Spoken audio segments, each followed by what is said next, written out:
Okay, it is pre-final 2025 mathematics question paper. Okay, which is called part A. Part A and something. Okay, it is for 60 marks. Part A for 60 marks. Part B అంటే అది 20 marks ఉంటుంది. Object type question paper. Total time is 3 hours. అంటే part A part B రెండు రాయడానికి మీకు 3 hours ఇస్తారు. కానీ part A 2 hours 45 minutes, 2 గంటల 45 నిమిషాల్లో కంప్లీట్ చేయాలి. ఇది 60 మార్క్స్ ఉంటుంది. Okay, this part A consists section 1, section 2, section 3. 3 సెక్షన్లు ఉంటాయి. Section 1, section 2, section 3. సెక్షన్ 1లో మీరు 6 క్వశ్చన్స్ చేయాలి. ప్రతి క్వశ్చన్కి 2 మార్క్స్ ఉంటాయి. Total 12 marks. అందుకనే ఆన్సర్ ఆల్ ద క్వశ్చన్స్ అంటున్నాడు. ఆన్సర్ ఆల్ ద క్వశ్చన్స్ అంటున్నాడు. అన్ని క్వశ్చన్ చేయాలి. 1, 2, 3, 4, 5, 6. ఇందులో సెక్షన్ 1లో మనకి 6 క్వశ్చన్లు ఇస్తారు. 6 క్వశ్చన్లకి 6 క్వశ్చన్లు చేయాలి. ప్రతి క్వశ్చన్కి 2 మార్కులు. 6 to the 12 మార్క్స్. ఓకే, 12 మార్కులు అట్లా వస్తాయి. 60 మార్కుల్లో 12 మార్కులు సెక్షన్ 1కు ఉంటాయి మనకి. సెక్షన్ 2కి 24 మార్క్స్.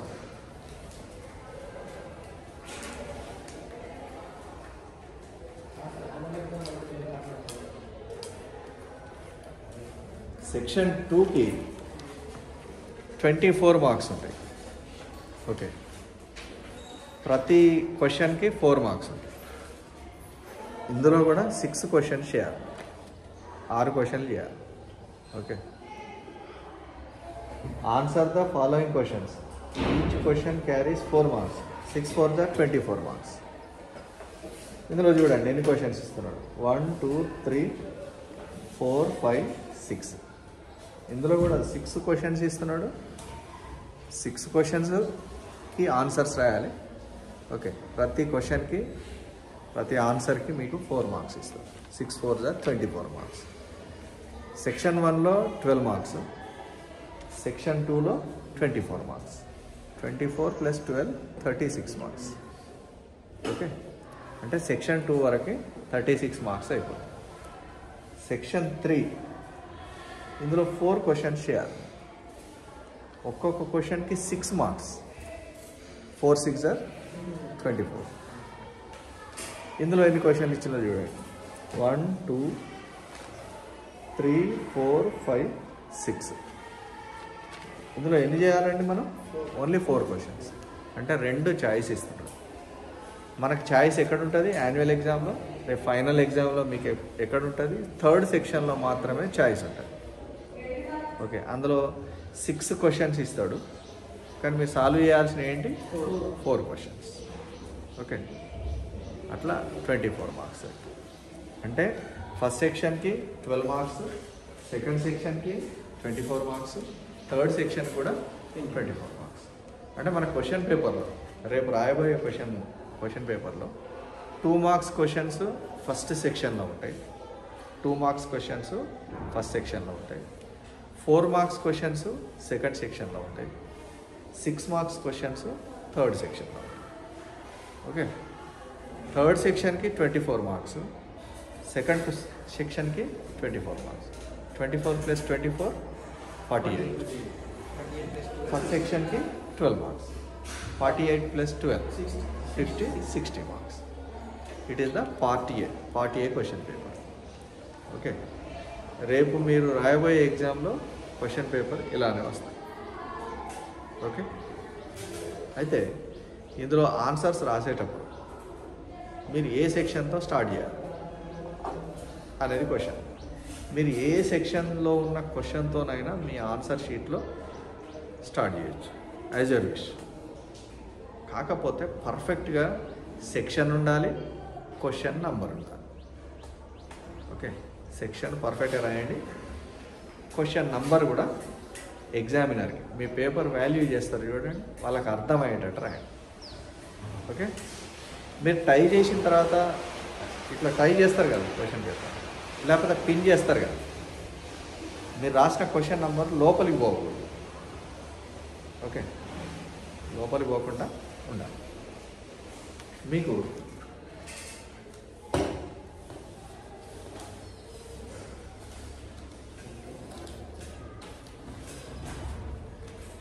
ఇలా ఓఎంఆర్ షీట్ ఇస్తాడు. ఓకే, ఓఎంఆర్ షీట్ ఫస్ట్ ఇస్తారు, తర్వాత ఆన్సర్ బుక్లెట్ ఇస్తారు,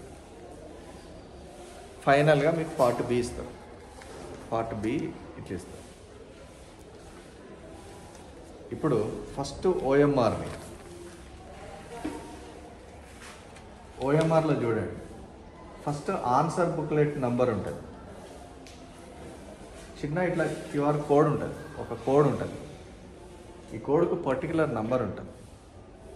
ఓకే, ఇప్పుడు ఆన్సర్ బుక్లెట్ నంబర్ వేయాలి. ఆన్సర్ బుక్లెట్ అంటే ఏంటి? మీకు ఆన్సర్ బుక్లెట్ ఇస్తారు కదా, ఈ బుక్లెట్ పైన నంబర్స్ ఉంటాయి, సీరియల్ నంబర్స్ ఉంటాయి.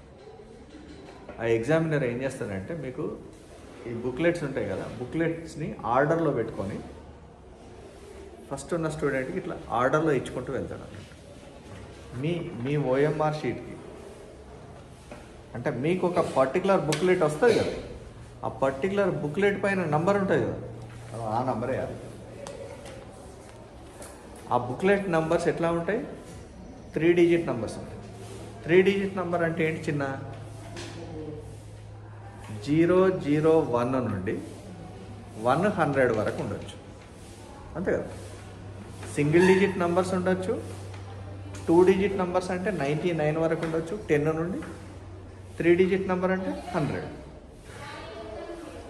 అంటే 999 వరకు ఉండొచ్చు. ఓకే, మీ బుక్లెట్కి ఏ నంబర్ ఉంది, మీ బుక్లెట్ పైన ఏ నంబర్ ఉందో ఆ నంబర్ని ఇక్కడ ఫిలప్ చేయాలి. ఓకే, చాలా జాగ్రత్తగా ఫిలప్ చేయాలి. ఎందుకంటే ఇది దీనితో ఊడిపోయినప్పుడు పర్ఫెక్ట్గా అర్థమవుతుంది. ఒకవేళ అన్ఫార్చునేట్లీ ఊడిపోయాయి అనుకోండి, ఊడిపోతే ఏమవుతుంది? ఈ పర్టికులర్ ఇదొక దగ్గర ఉంటుంది, ఇదొక దగ్గర ఉంటుంది కదా. యాక్చువల్గా ఈ బుక్లెట్ ఎవరిది? ఈ క్యాండిడేట్ది. ఈ బుక్లెట్లో మార్కులు అన్నీ వచ్చిన తర్వాత ఏ క్యాండిడేట్కి రావాలి? ఆ మార్కులన్నీ ఈ క్యాండిడేట్కి రావాలి కదా. ఇది ఊడిపోయినప్పుడు ఎట్లా మరి? వాటి ప్రాబ్లం అవుతుంది కనుక ఈ బుక్లెట్ పైన నంబర్ ఉంటుంది కదా, ఆ నంబర్ని మీరు ఇక్కడ రాస్తే ఏమవుతుందంటే ఇదొక దగ్గర ఉన్నా ఊడిపోయినా కూడా వాటిని ఏం చేస్తారు? రెండింటిని మ్యాచ్ చేసి ఈ పేపర్ని వాల్యూ చేసి ఈ క్యాండిడేట్కి మార్క్స్ ఇస్తారు. అందుకని ఏం చేస్తారంటే ఫస్టే ఈ బుక్లెట్ నెంబర్ ఏంటి, ఆ బుక్లెట్ నెంబర్ని ఇక్కడ ఫిలప్ చేయండి. 3 డిజిట్ నెంబర్స్. ఓకే, చాలా జాగ్రత్తగా ఉండాలి ఇక్కడ. ఓకే, ఒక్కొక్కరికి 9 అనేది 6కి కనబడతా ఉంటుంది, 1 అనేది 7 లాగా కనబడతా ఉంటుంది. ఓకే, ఒక్కొక్కసారి ప్రింట్ పడదు, బుక్లెట్ల పైన వాళ్ళు నంబర్స్ వేస్తుంటారు, ఒక్కొక్క నంబర్ మిస్ అవుతుంది. 8 సగమే పడుతుంది, 3 అవుతుంది. కాబట్టి చాలా జాగ్రత్తగా ముందున్న వాళ్ళ బుక్లెట్ నెంబర్ అడిగి మన బుక్లెట్ నెంబర్ ఏంటో డిసైడ్ చేసుకొని ఇక్కడ రాసుకోవాలి. ఓకే, కొంచెం నెమ్మదిగా రాయండి, తొందర పడకండి అక్కడ.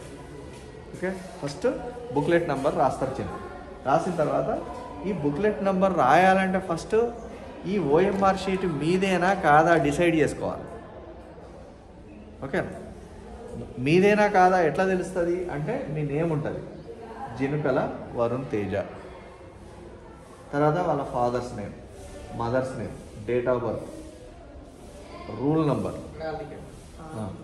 తర్వాత paper code, okay, paper name, తర్వాత స్కూల్ కోడ్, తర్వాత డేట్ ఆఫ్ ఎగ్జామ్, మీడియం. ఇవన్నీ పర్ఫెక్ట్గా ప్రింట్ అయి ఉన్నాయా లేవా, మీయేనా కాదా డిసైడ్ చేసుకున్న తర్వాత ఏం చేయాలి? ఈ బుక్లెట్ నెంబర్ ఇక్కడ వేయాలి. ఓకేనా? మీకు ఓఎంఆర్ షీట్ దొరకగానే ఫటాఫట్ చూసేసి ఇక్కడున్న బుక్లెట్ నెంబర్ ఇక్కడ వేయడం కాదు.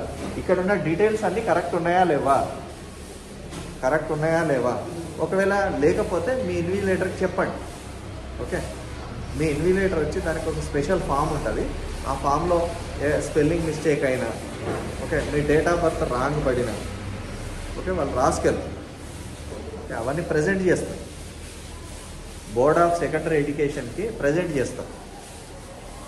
ఏ ఓఎంఆర్ షీట్లో ఎక్కడ రాంగ్ ఉంది, అదేంటి అనేది పర్ఫెక్ట్గా ప్రజెంట్ చేస్తారు. ఓకే, ఇవన్నీ మీ డీటెయిల్సే అయినప్పుడు మీ బుక్లెట్ నెంబర్ ఇక్కడ వేసేయండి. తర్వాత ఏం చేయాలో చిన్న, మీ రూమ్ నెంబర్, మీకు ఒక రూమ్ అలాట్ చేస్తారు కదా, పర్టికులర్గా మీ హాల్ టికెట్ నెంబర్స్ అన్నీ ఒక రూమ్ 1, రూమ్ 2, రూమ్ 3 అని రూమ్స్ ఉంటాయి. ఎగ్జామినేషన్ సెంటర్లో రూమ్స్ ఉంటాయి చిన్న, ఆ రూమ్ నెంబర్ రాయండి. ఓకే, రూమ్ నెంబర్ రాస్తారు. తర్వాత full signature of the invigilators. ఒక్కొక్కసారి పెద్ద రూమ్స్ ఉన్నప్పుడు ఏం చేస్తారంటే ఇద్దరు ఇన్విజిలేటర్స్ని అలాట్ చేస్తారు. పెద్ద రూమ్స్ అంటే 48-50 మంది పడతారు ఒక్కొక్కసారి, లేకపోతే 60 మంది పడతారు. అంత పెద్ద పెద్ద రూమ్స్ ఉంటాయి. లేకపోతే ఆ స్కూల్లో ఉన్న రూమ్స్లో రూమ్ జరిపోకపోతే ఏం చేస్తారు, కంప్యూటర్ ల్యాబ్లల్లో సెంటర్ వేస్తారు. మీకు సైన్స్ ల్యాబ్లు ఉంటాయి కదా, ఫిజిక్స్ ల్యాబ్ చాలా పెద్దగా ఉంటాయి, అందులో తక్కువ మంది వేయరు. ఓకే, 2 రూముల్లో అడ్జస్ట్ అయ్యే నంబర్ ఆఫ్ స్టూడెంట్స్ని అందులో అలాట్ చేసినప్పుడు ఏం చేస్తారంటే ఇద్దరు ఇన్విజిలేటర్స్ని మీకు ఇస్తారు. అప్పుడు ఏం చేస్తారు, ఒక ఇన్విజిలేటర్ అయితే ఒకరే సైన్ చేస్తారు, ఇద్దరు ఇన్విజిలేటర్లు అయితే ఇద్దరు సైన్ చేస్తారు. వాళ్ళ సైన్ మీరే చేయించుకోవాలి. పిల్లలు జాగ్రత్త, సార్ మర్చిపోవచ్చు. ఎందుకంటే ఆయన ఏం చేయాలి, ఇవి డీటెయిల్స్ కరెక్ట్ ఉన్నాయా చూసుకోవాలి, హాల్ టికెట్ నెంబర్స్ కరెక్ట్ వేసారా బెంచెస్ పైన చూసుకోవాలి. పర్టికులర్గా ఆ క్యాండిడేట్కే ఇవన్నీ ఇవ్వాలి. తర్వాత ఆన్సర్ షీట్స్ ఇవ్వాలి. తర్వాత ఆబ్జెక్ట్ టైప్ ఏమేమి వచ్చినాయి చూసుకోవాలి, కరెక్ట్ మెంబర్ వచ్చిందా లేదా చూసుకోవాలి, ఈ సీరియల్ నెంబర్ కరెక్ట్ ఉన్నాయా లేవా చూసుకోవాలి. మీ ఇన్విజిలేటర్ కూడా కొన్ని రెస్పాన్సిబిలిటీస్ ఉంటాయి. ఆయన అందులో మునిగిపోతాడు, అవన్నీ పనులు చేసుకుంటూ ఉంటాడు. ఒక్కొక్కసారి అన్ని సైన్ చేసుకుంటూ వస్తాడు. మీ దగ్గరకు వచ్చేసరికి ఎవరో హెడ్ మాస్టరో, లేకపోతే సిట్టింగ్ స్క్వాడో, లేకపోతే ఇంకొక స్క్వాడో, లేకపోతే అబ్జర్వరో వస్తారు. ఓకే, ఇలా వచ్చినప్పుడు ఏమవుతుందంటే వాళ్ళు డిస్టర్బ్ ఫీల్ అవుతారు. ఆ డిస్టర్బెన్స్లో ఏమవుతుందంటే మీ ముందు స్టూడెంట్ వాళ్ళు సైన్ చేస్తారు, తర్వాత సైన్ చేయలేకపోతారు, మర్చిపోతారు. నెక్స్ట్ అలా మీరు కూడా మర్చిపోయిన అనమాట, ప్రాబ్లం అవుతుంది. కాబట్టి ఏం చేయాలి, ఇమ్మీడియట్గా మీ ఇన్విజిలేటర్ సైన్ ఉందా లేదా మీ ఓఎంఆర్ షీట్ పైన అది చూసుకోండి. లేకపోతే సైన్ చేయండి సార్ అని మీ దగ్గరికి వచ్చినప్పుడు అడగండి. ఏదో టైంలో వస్తాడు, 3 గంటల టైంలో ఏదో మీ దగ్గరికి వస్తాడు, చేయించుకోండి. కింద full signature of the student, ఇలా full signature of the student కూడా చాలా ఇంపార్టెంట్.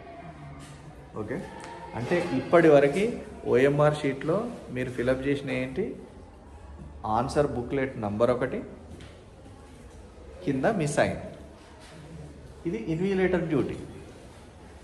తర్వాత రూమ్ నెంబర్, అంటే ఒక 3 కాలమ్స్ని మీరు ఫిలప్ చేశారు. ఆన్సర్ బుక్లెట్ నంబర్ వేశారు, రూమ్ నెంబర్ వేశారు, మీరు సైన్ చేశారు.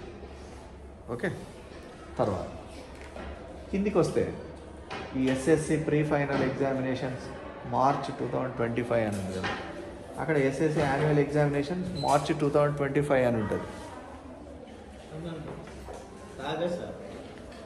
ఇక్కడ ఆన్సర్ బుక్లెట్ నంబర్ సేమ్, ఇక్కడ ఆన్సర్ బుక్లెట్ నంబర్ ఇక్కడ వేసేయండి. ఓకే, ఆన్సర్ బుక్లెట్ నంబర్ ఇక్కడ పార్ట్ 2లో వేసేయండి. ఇదంతా పైంది పార్ట్ 1, ఇక్కడ పార్ట్ 1 అని రాసి ఉంది చూడండి. పార్ట్ 1లో 3 కాలమ్స్ని మీరు ఫిలప్ చేస్తారు, పార్ట్ 2లో ఇది ఫిలప్ చేస్తారు.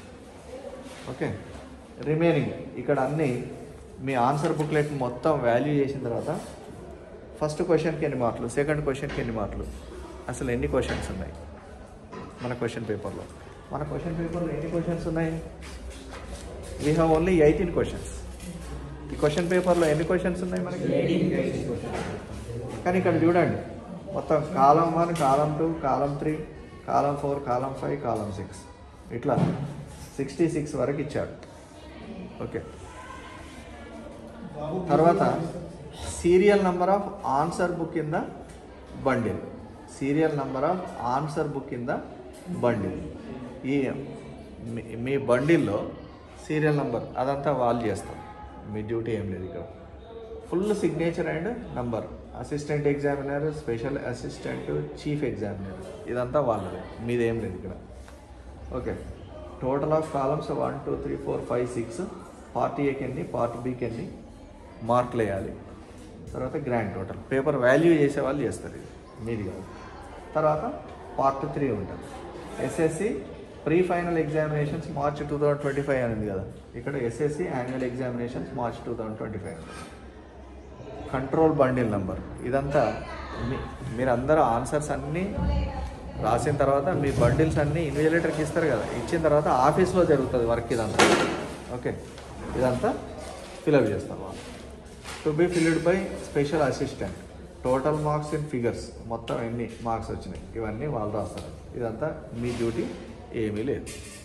అంటే మీరు ఫిలప్ చేసిన కాలమ్స్ ఏంటి, పార్ట్ ఏలో ఆన్సర్ బుక్లెట్ నెంబర్ వేస్తారు, రూమ్ నెంబర్ వేస్తారు, మీరు సైన్ చేస్తారు. పార్ట్ 2లో మళ్ళీ ఆన్సర్ బుక్లెట్ నెంబర్ వేస్తారు.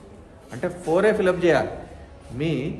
మీకు ఇచ్చిన మీ ఓఎంఆర్ షీట్లో మీరు ఏం చేస్తారు, ఆన్సర్ బుక్లెట్ నెంబర్ ఒకటి, రూమ్ నెంబర్ ఒకటి మీరు సైన్ చేస్తారు, తర్వాత ఆన్సర్ బుక్లెట్ నెంబర్ ఇస్తారు. ఇది మాత్రమే చేసేస్తారు.